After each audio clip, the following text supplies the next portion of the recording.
경제에 대한 책을 하나 할게요. 빛의 만리장성이라고. 햇빛이 아니에요. 빛채무. 채무의 만리장성. 데프트. 그레이트 월, 그러니까 만리장성을 영어로는 위대한 벽, 위대한 장성 이렇게 번역하잖아요. 거대한, 큰, 그쵸? 만리장성을. 그러니까 빛으로 쌓은 만리장성 이런 건데 중국 경제의 위험성을 경고한 책입니다. 제가 늘 설명드리는 외국 사람들의 특유의 글쓰기 기법이 잘 반영되어 있어요.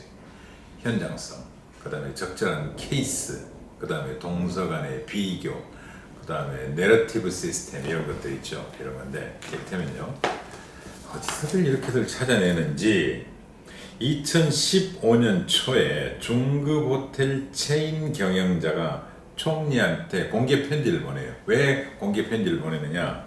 자기는 총리한테 편지를 보내려면 어디로 보내야 될지를 몰라요. 그래서 인터넷에 무작정 올렸어. 사람들이 퍼나르기 시작했어요. 그래서 중국 사람들이 다 보게 됐어. 편지 내용은 이래요. 정부 관리들은 본처가 낳은 아들이고 국영기업은 첩의 자식이고 민간 기업은 매춘부가 낳은 소생입니다. 우리 모두 아버지는 똑같습니다. 하지만 우리 같은 민간 기업은 매춘부의 자식들은 왼빵을 얻어맞아도 오른빵을 들이미는 것 말고는 선택의 여지가 없습니다.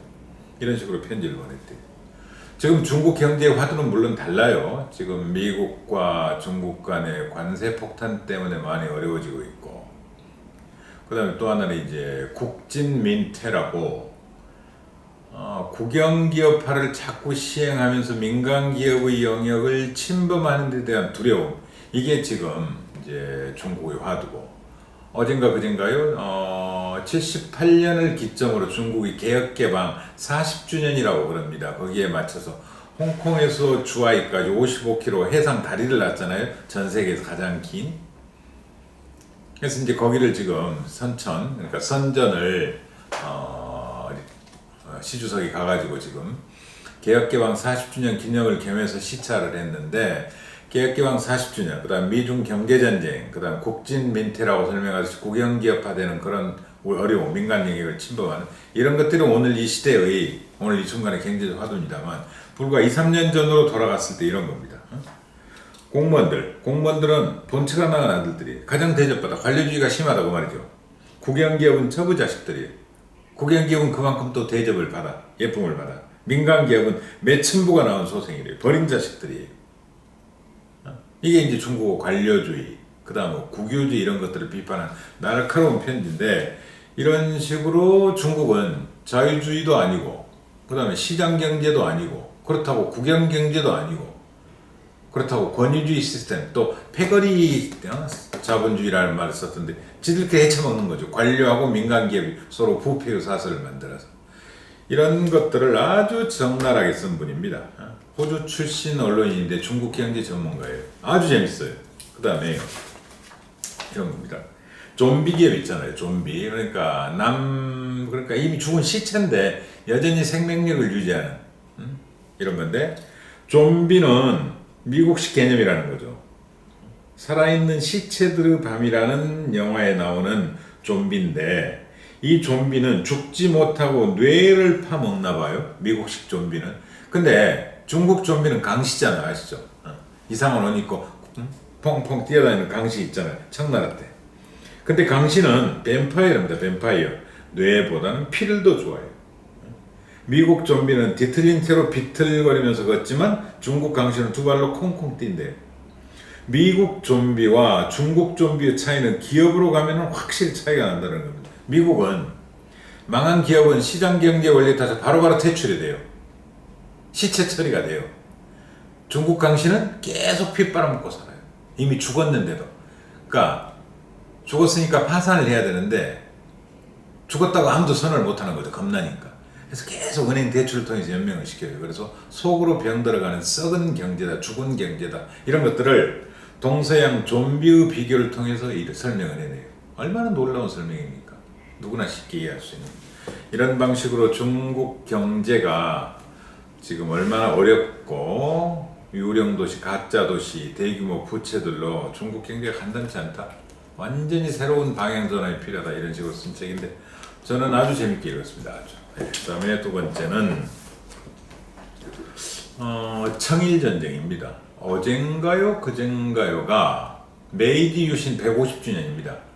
일본은 명치 유신이 너무너무 중요하잖아요.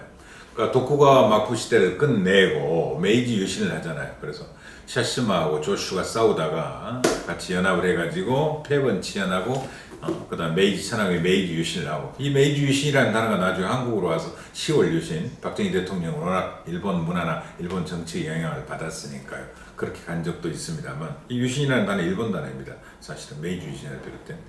그로부터 쭉 가다가 1894년에 우리가 동학 농민혁명이 일어나니까 청나라와 일본이 동시에 한국에 개입하잖아요. 그때 일본 사람들이요, 부끄럽습니다만 부끄러워야 해요. 우리가 사실은 스스로 부끄럽게 여깁니다. 지금 저 스스로 자기들끼리 내각에서 회의를 해요. 자, 한국 저거 어떻게 할까? 한반도 조선 청나라 줘버리자. 아니야, 우리가 먹어버리자. 아니, 영세 중립국으로 만들자. 아니, 지금 이 상태로 놔두자. 그 네 가지 방안을 놓고 토론을 했어요. 청일전쟁이 일어나기 전에. 청일전쟁 어디서 일어난 줄 아세요? 지금 안산에 있는 풍도라는 조그만 섬이 있어요. 원래 원래 인터넷 뒤져보니까 단풍나무 풍자 풍도인데, 일본 사람들이 풍년할 때 풍자 되게 좋아하잖아요. 일본 사람들 그 단어 되게 좋아합니다. 그래서 풍도로 바꿔버렸다는 겁니다. 거기서 청나라 군대를 기습 공격해가지고 이겨버려요. 그게 청일전쟁의 시작이에요. 청일전쟁은 마당은 한반도 땅입니다.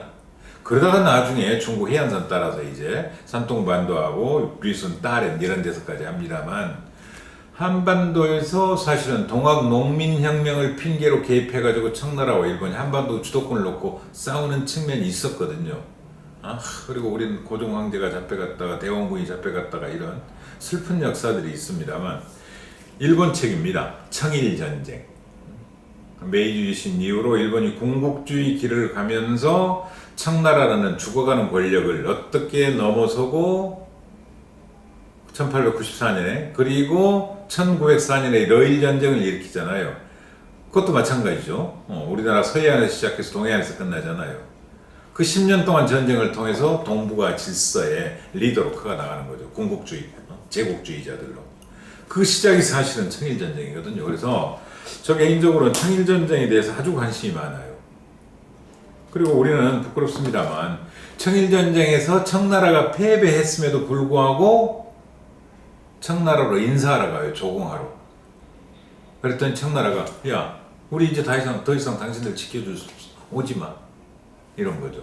그러자 우리가 이제 건원 칭제하는 거죠. 그 전까지는 고종 왕이었는데 고종을 황제로 칭하고, 그 다음에 사직단하고 종매에만 제사를 지내다가 원구단, 환구단을 만들어서 조선호텔 옆에 동그란 건물, 천원지방이거든요.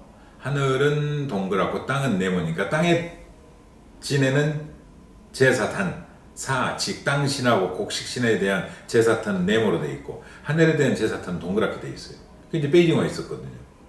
근데 서울에도 드디어 그걸 짓고 하늘에 제사를 지내고 황제가 되는 거죠. 그때부터 이제 민비가 아니라 민비, 왕비가 아니라 황후가 되는 거죠. 명성 황후가.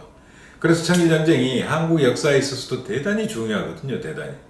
청일전쟁에 대한 관심인데 역시 일본 특유 연구답게 대단히 구체적이고, 그 다음 한국 지형, 여기 하천이 있고 여기를 건넜고 여기 산이 몇 미터짜리가 있고 이쪽으로 공격을 해서 이겼어. 이런 지도들도 나와요. 한반도 지도들. 성완 전투 같은 이런 겁니다. 어떻게 돼 있고 어떻게 성완역은 어떻게 있고 산은 어떻게 돼 있고 이쪽으로 공격했고 이런 이야기를 나오고, 그 다음에 청일전쟁을 통해서 일본이 어떻게 제국주의로 일어섰는지, 물론 일본 시각입니다. 그럼에도 불구하고 읽어야죠 우리가. 예. 저는 아주 재밌게 읽었습니다. 그 다음에요, 모르겠습니다. 이거 제가 해도 될지 모르겠는데 이건 제 책이에요. 제 책입니다. 최재천 책입니다. 지난주 출간돼서 다행히 몇몇 언론사가 쭉 소개를 해줬습니다만, 그래서 저도 용기를 냈습니다만, 제가 상속 설계에 대한,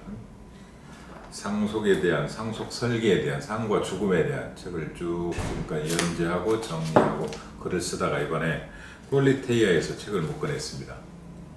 혹시 삶과 죽음, 유한, 그 다음에 임종, 그 다음에 정여, 절세, 자사전 자식들에게 남기고 싶은 이런 것들에 대한 관심 있으신 분들은 한번 차분히 읽어보시면 제가 다른 글보다 더 소프트하게 썼습니다. 제가 책 뭐 아무도 안 사보는 책 많이 썼습니다만 이번 책이 가장 쉬운 책일 겁니다. 그래서 특별히 이게 광고로 비춰지지 않길 바라면서 제 책 한번 소개해 드립니다. 최재천의 상속 설계입니다. 고맙습니다. 마치겠습니다.